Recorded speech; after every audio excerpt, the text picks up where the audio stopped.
I'm Bailey McConnell. Thank you for joining us today. Today we have Miss Gina Smith from our East Alabama Mental Health Center. How are you doing today, Miss Gina? I am terrific. Good. Let's just get right into it. What do you do here at East Alabama Mental Health Center? You have a program here. Tell us a little bit about it. I am part of a program called Parents as Teachers. Mm-hmm. It's a new program. It's a program that's been around forever in the United States, and actually it's an international program, but it's been around for a long time, but it's a new program for East Alabama mental health. We've had it for about a year and a half now, and it's a program that's a home visiting program for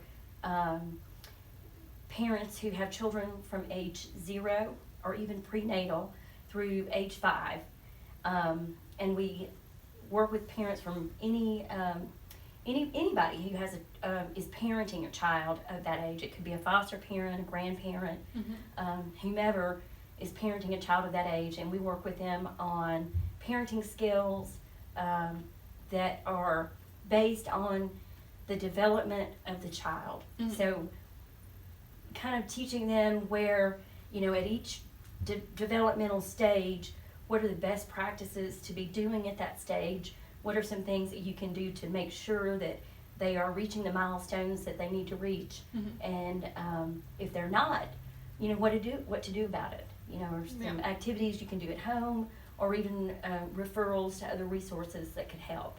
Well, that's great. So when it comes to parents as teachers, what do you see are as some of the challenges that those parents face, and also some of the challenges that you have faced within the program?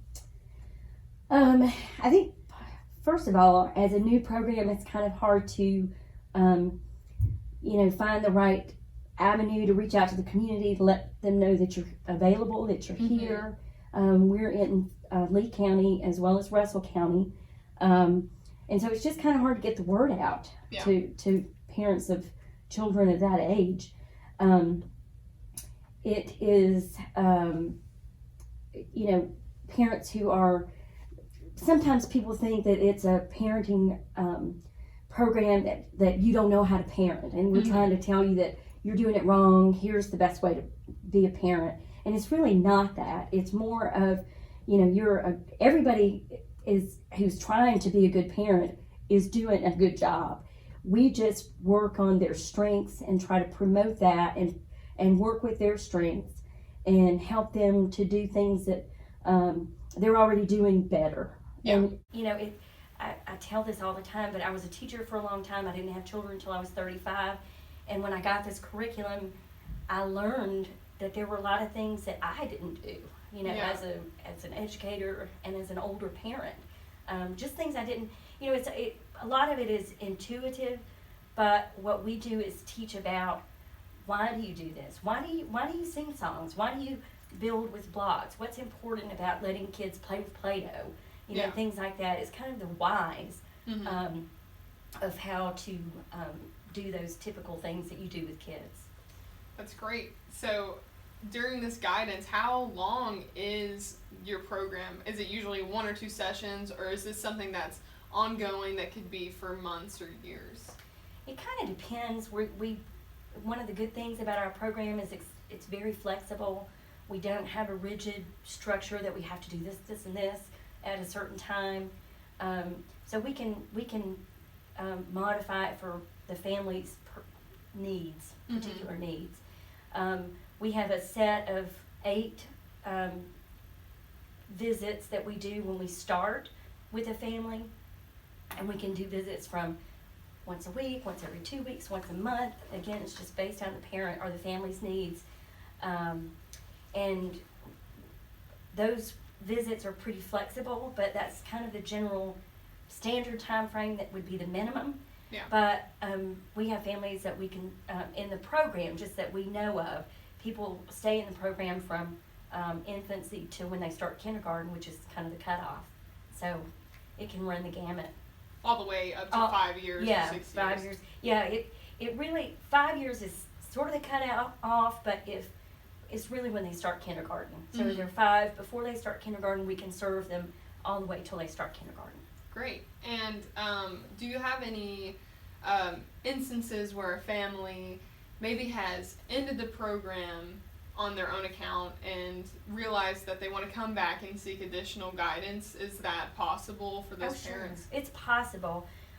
Since we're kind of new with this program here, I haven't experienced that yet.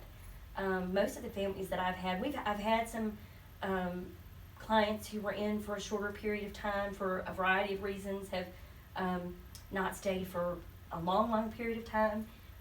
But I also have some families that have basically been in since we started here, since we opened the doors. That's great. Yeah. And so we have a few initiatives that we are seeking out in the communities as prevention specialists here. And one of our initiatives is called Talk They Hear You, and this is about underage drinking and how parents talk to their kids and teach their kids not to drink, to stay away from alcohol underage. And how does that play into your program when you come across issues of alcohol abuse or other drug abuse among your people in your program? I guess there's one that just made me think of a really good connection, is that one of the things that we promote in our program is just talking to children in general from infancy, even in the womb. Yeah. Talking to your baby and establishing that connection, creating an attachment, a bonding with your kids, and a lot of it just comes from talking, just making that effort. And sometimes, your baby's not going to talk back, but you still talk to them and you respond to the sounds that they make, because that's their way of talking. Mm-hmm. So I think that translates throughout their life, is you continue to talk, you continue to create bonds and attachments, and that relationship pays off. Mm-hmm. I mean, just the act of talking and making that effort, because the kids may not always talk to you, but you as the parent should talk to them. Mm-hmm. We have another initiative where we discuss tobacco use and vaping, and we know that tobacco use among children, it can be very harmful for their development. Do you guys address that within your program at all? We do. It's one of the entry questions that we ask all of our parents or caregivers. It doesn't have to be a parent necessarily, it could be a foster parent. But anyway, we ask that from the very beginning if anyone in the family smokes or use vaping products, and it's one of the resources that we can provide to try to intervene and encourage them to not to stop, or at least not do that around the children. Right. And that shouldn't dissuade them from coming into your program. No. It's just something that I mean, is addressed.